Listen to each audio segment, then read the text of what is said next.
Michelangelo once said, "The greatest danger for most of us is not that our aim is too high and we miss it, but that it's too low and we reach it." Welcome to Life Talk with Jesse Meester. As an international actor, entrepreneur, and world traveler with millions of followers, Jesse seeks to speak and learn from the most insightful, successful people in the world, sharing love and life together. This is Life Talk, and this is your host, Jesse Meester. Welcome to another podcast of Life Talk. Wow, guys, I am super excited today. You have requested it. You have been asking about JT, and I have him on right now. JT, welcome to the show. The executive producer with Joe Exotic. You have a lot of moments to share about you and Joe. First of all, welcome, and where are you tuning in from? Thank you. I'm tuning in from Dallas, Texas. It's my hometown. So hello. I know it's a big time difference. I actually love Spain. I spent probably a month or several weeks in Barcelona and Madrid pre-COVID, in 2019. And I was like, oh, I love it. I'm coming back next year. And then, of course, I haven't been anywhere out of the U.S. in the past 2 years now. So love it. And I love that we have a Christmas tree. We match here a little bit. We do. Yeah, I have a tiny one. My tiny tree. I love it. So JT, how did you and Joe met? And can you tell us a little bit more about your background and how that all started? Yeah, sure.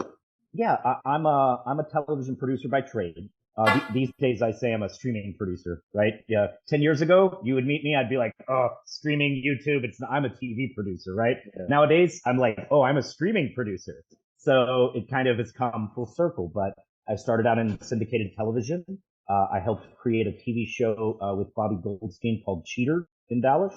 I field produced Cheaters for the early parts of my career, and then I actually just recently went back there in the past year. But Cheaters is a reality show. I met Joe Exotic in 2012. They were working on a reality pilot. This is kind of pre his internet show really taking off. He did Joe Exotic TV and all that. But my first working with Joe was for the pilot. We shot a sizzle reel actually first. This would be spring of 2013. We shot a sizzle reel with Good Clean Fun was the company. Jason Carbone owns this company. It's now defunct and turned into another production company, but if you're not familiar with Jason, he created The Bachelor and a bunch of other stuff. Nice, so yeah. He worked on the original concept with Joe and I. Joe is the original creator and coiner of the term the Tiger King. If you go all the way back a decade, it's what we called the show back then. So it was a concept that I worked with Joe on developing. We shot the sizzle reel over the spring of 2013. And this sold into pilot with A&E, and we were shooting the pilot. I was personally shooting the pilot when Saf had his accident, and then his hand got ripped off. And just for a clarification, because we all, and when I say we, the people that also have been talking about you prior, because we have just a little background. We have a Patreon where we announced the next upcoming guest. And we're very excited to hear about you. And they said, but wait, isn't that, and I forgot his name, excuse me. But that was the guy with the cowboy hat. I can clarify. Yeah. Let's clarify. So I actually, when they approached me to be on the Tiger King, it wasn't called the Tiger King, and they more or less tricked me into interviewing and giving them some content. They had reached out to me and they told me, we're doing a show about big cat owners, and Joe Exotic might be in an episode. So would you be interested in talking to us? And I said, sure. But I was, they thought they were making the Blackfish of big cat movies. If you got what I will. They thought they were kind of making a hit piece. So I actually shot 2 4-hour interviews with Royal Good for, both seasons of Tiger King, and they didn't use a single clip of it. Oh, instead, they chose Rick, who's actually someone Joe and I hired. After Saf's accident, I decided, maybe I should work remotely. The pilot got shut down, and I started kind of coming back every month. And so Rick was someone, he was a news guy. He actually got fired from a newsroom. I didn't know this then, but he had like sexual harassment allegations. He was drunk on the job, and he came to the zoo with just the shirt on his back. So it's funny to see this in Tiger King. I felt kind of betrayed by them, honestly. But at the end of the day, like, I know what really happened. Joe knows what really happened. And so it's great but yeah, and Rick hated Joe. And he was a drunk, and he actually thought, he came to the zoo, was working for Joe, and I guess one day he had Joe sign a piece of paper that he thought was some kind of legal document. And basically he thought he was having Joe transfer the rights from his studio and his cameras to Rick. And so Rick never owned a camera. He literally came just with the shirt on his back to the zoo. Oh, yeah. So he tricked Joe into signing over the footage, he thought. And then one day he was drunk and they were in an argument, and he told Joe, "Oh, I own all this footage. You're an idiot. You signed it over to me." And Joe laughed at him and said, "Oh, really? You're fired." And then called security and had him removed from the park. And then the very next day, Joe fired him and had him removed from the park. The studio burned down. I remember.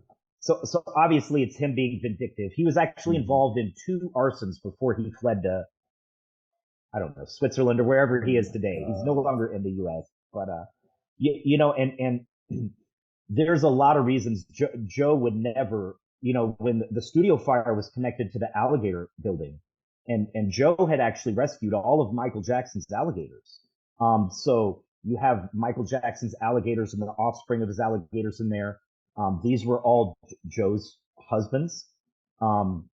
So, Joe would have never killed all his husband's animals, nor would he destroy all the years of work we've been putting into shooting a show. Yeah.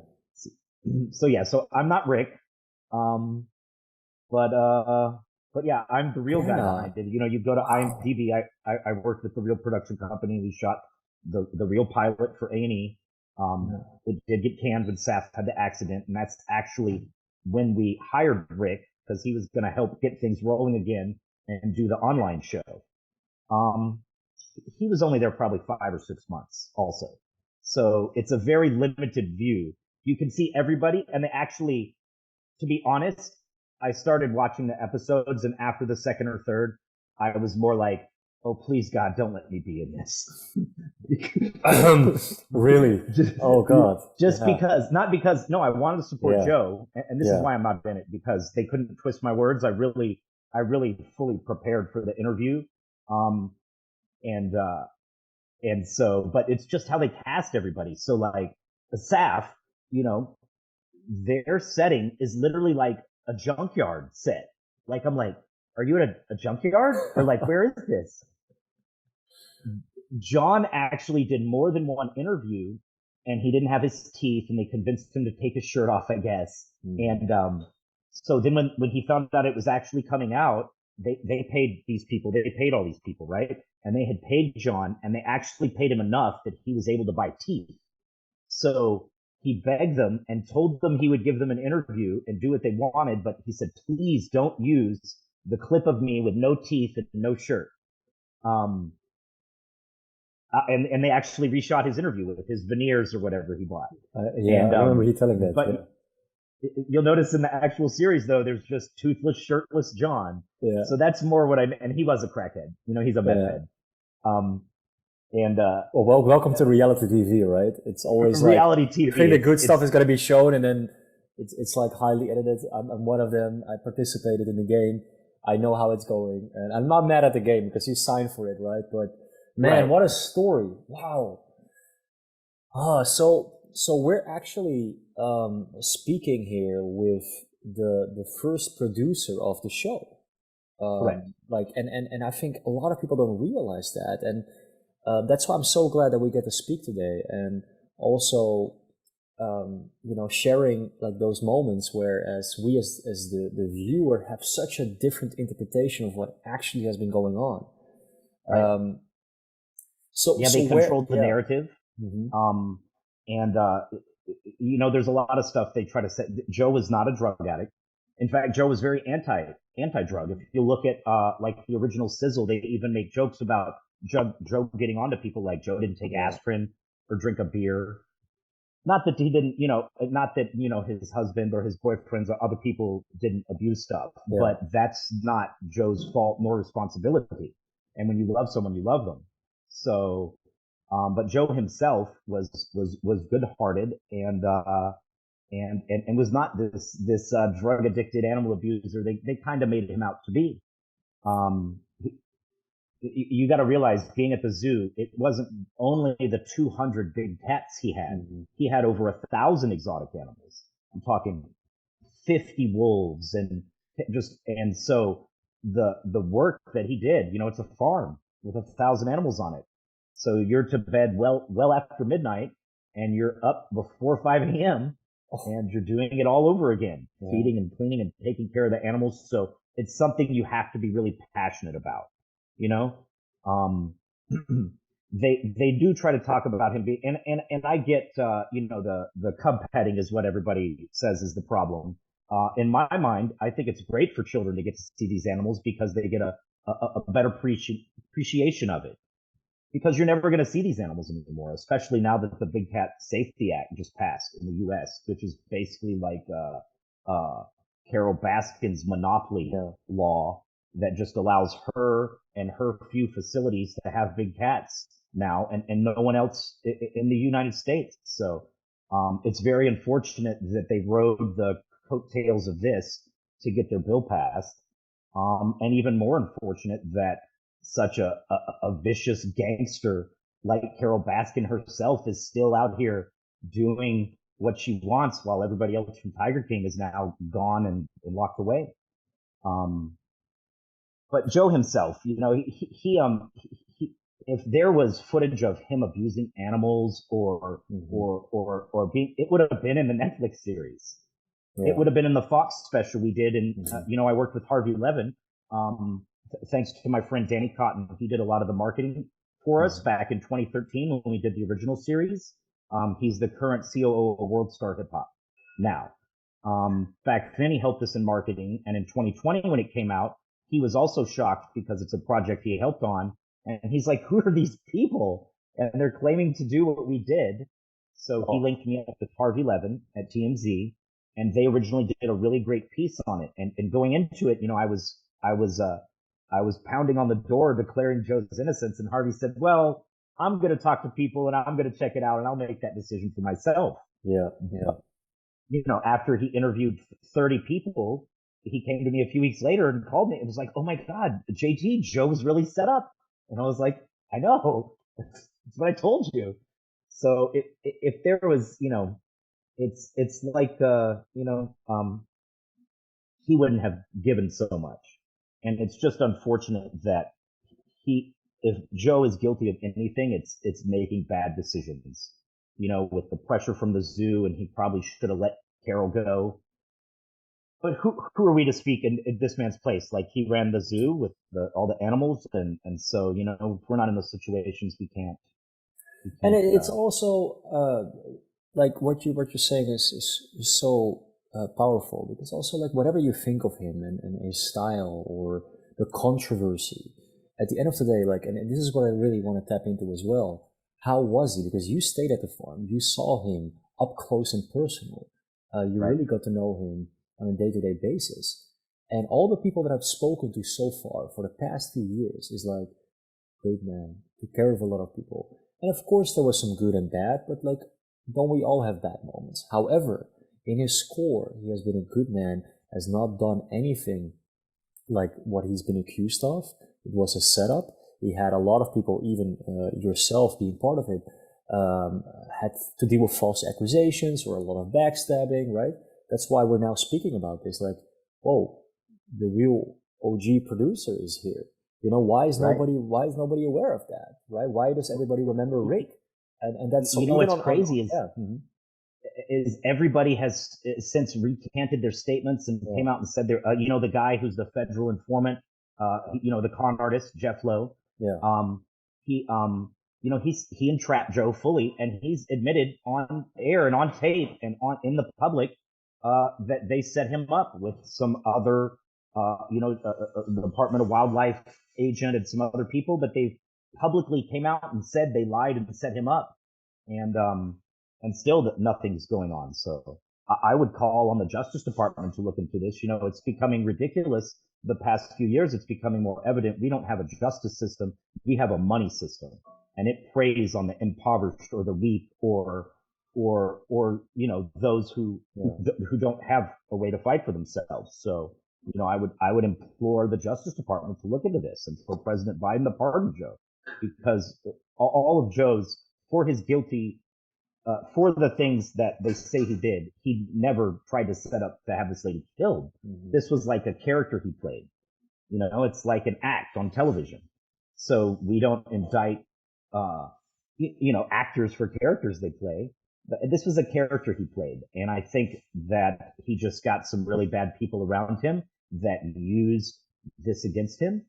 And then here we are today. But I thought for sure, in 2020 and 2021, and now so much has come out, with everybody saying, oh, we lied. We set Joe up, Yeah. But still he's rotting away in prison. Not only is he rotting away, but they've denied him complete media access for 4 or 5 years. No one's seen or heard, you can't talk to Joe. And, I did speak to him not too long ago, and he is very sick. He told me, if you saw me today, you wouldn't recognize me. And they're just keeping him, out of the media's eye as much as they can. And so that's why I'm so thankful for, talent like yourself and other people getting involved that can help, hopefully make a difference and bring it to some people's attention. Absolutely. And I always talk about like the fact that regardless of anything, I think an important fact is that we have to fight for justice. And if you ask yourself, and for the people listening as well, what if it was you that would be behind bars? Wouldn't you want people, regardless of how popular you are, right? Wouldn't you want your family or your friends to stand up for you and to have at least somebody that is committed to continue to speak about what has been happening? So when you ask yourself that, the answer is, of course, yes, because you wouldn't want to be innocent in jail or prison, then we all have the opportunity to do that. And that's why I'm so glad that JT is here and speaking about all this, because there's so much more to the story, guys, and it's really sad what is happening. And you mentioned it as well. His health is deteriorating. I speak to him pretty much every other day, and you have to understand something. A lot of people, watch the Tiger King during the lockdown, during a very difficult time in their lives, but now have forgotten about it. And it's like, for me, it's very hard to understand that when a lot of people speak about justice, we fight for justice, but then yet again, people lose the will and go on with their lives and forget about it until it's you, until it might happen to you, and it happens on a daily basis. So, I'm really grateful for you, JT, and the fact that you are speaking about this. I also want to tap into another thing, whereas you have been very close to him, and I want to kind of like know what was a side of Joe that most people don't know and wasn't shown in the Tiger King series.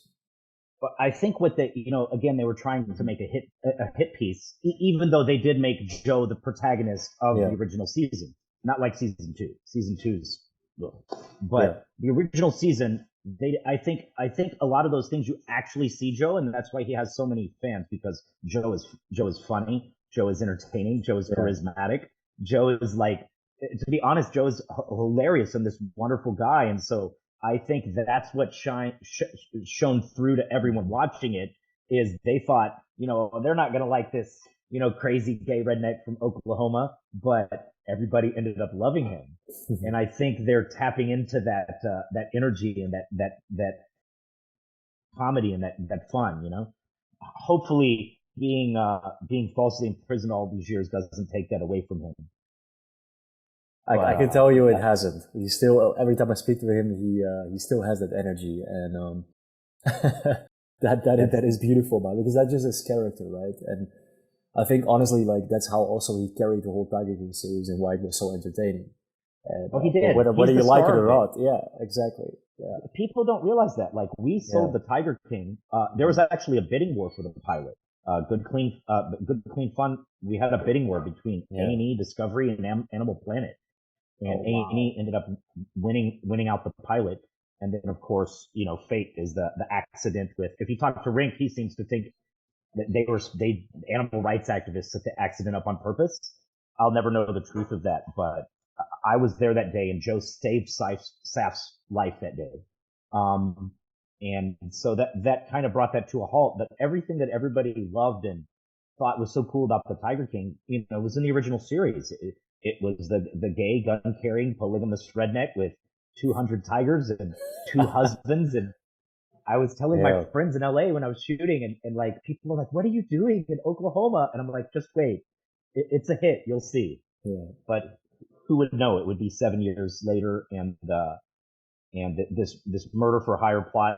I didn't know Jeff. I saw him at the zoo the last year or two, but I didn't see Joe as much as the years progressed, and so I wasn't around. So to be honest, this was all news to me. I knew the guy was around helping out the zoo, but I didn't realize how bad things were or what was really going on until I watched the series, and I'm like, oh my gosh, but. Honestly, like, and also, like, so where did you, like, leave the whole production? Like, when did it happen? When did I leave the production? Yeah. Because Rick came on board. Rick was hired. That's the guy we know. Rick never had anything to do with the reality show. Yeah. Rick was hired to run the online show. Mm-hmm. He had nowhere to go. He was a drunk and probably a crackhead. I don't know, like half the other. And he escaped, right? He went to another country as well. Yeah, he fled the country. Yeah. He actually burned down the studio, and then he went back to Dallas. And then not even a month or two later, the house he lived in or the apartment he lived in Dallas, he set on fire, or someone set on fire. Someone. And so after this second, allegedly, there's another fire following him around months later. And now I don't know. He's in Switzerland or another. He's doing well. Yeah. In some European market, I think. But because I do understand that he also profited from the whole Netflix contract, no? I know they paid all these people that they featured. So it's kind of biased to pay these people, and then you can really lead their interview or their conversation, but at the end of the day, I don't think, Netflix and Royal Good, actually without Netflix, people wouldn't know about Joe. And in the original season, they did cast him as the protagonist before they tried to walk all those statements back in season 2 just because of all the flack they got from everybody. They inadvertently didn't realize they had created the folk hero, Joe Exotic. So, for Netflix, everybody, should be very thankful for that. They got 64 million eyeballs on the Tiger King in the first month. So, wow, that's crazy. I know you need to go soon, so I just want to give you the opportunity to share some last words and also where people can find you. Because again, I do think it's great, and I want to know what your other projects are. We'll do another podcast where we will tap into more of that. We can tap in later. I wish I had more time today, but no, and I love it, and I love talking about Joe. If I can, the best thing people can do is contact the president about pardoning Joe Exotic, or also they can go directly and contribute to Joe Exotic's commissary because he doesn't have anybody helping him. And while there was a huge popularity with Tiger King in 2020, a lot of that is waned. So when everybody else had a money grab, basically they stole all the profits from what Joe was going to make in 2020. And now there's not that volume to do that now. So the best thing to do is for people to contribute to his commissary and hit up, Joe Biden every day and plead for this pardon because this man is falsely imprisoned and deserves to be out here enjoying the world like the rest of us. Absolutely. And there's a lot of people afraid for him becoming a free man because I've seen a lot of hate from the people that you mentioned. including Jeff Lowe, that were like, well, he had to flee to you Mexico. don't know. Yeah. So that's, So he lives in Mexico. And he's a federal informant anyway. I don't know. I don't know how that works out or how, like, I'm not familiar with that. But surely that life can't be that great or that wonderful. Who knows? So. Absolutely. Well, JT, thank you so much. I really appreciate that. Where can people find you? Oh yeah, on Instagram, I'm JT Barnett 45. That's also my YouTube. Although I don't do the YouTube quite as much, I need to start trying. But yeah, my socials JT Barnett 45, or you can check out my website, JT Barnett Films. Nice, man. Let's do a live stream soon. For everybody that's listening, we're also going to do live streams more. So that will be fun to do, because then we can also, we can answer spend some questions. time and get some people interacting in it. I would love to do that. Yeah, amazing. Okay, awesome. Thank you so much, JT. Thank you so much. Thank you. Appreciate it. Have a great day. All right, bye bye. You've been listening to Life Talk with Jesse Meester. Thanks for listening to the show. We hope you've gotten some useful and practical information. Make sure to like, rate, and review. And we'll be back soon. And if you want to be the next guest, please apply by filling in the contact form on jessemeester.com or DM Meester Store on Instagram. Till next time, keep sharing love and life.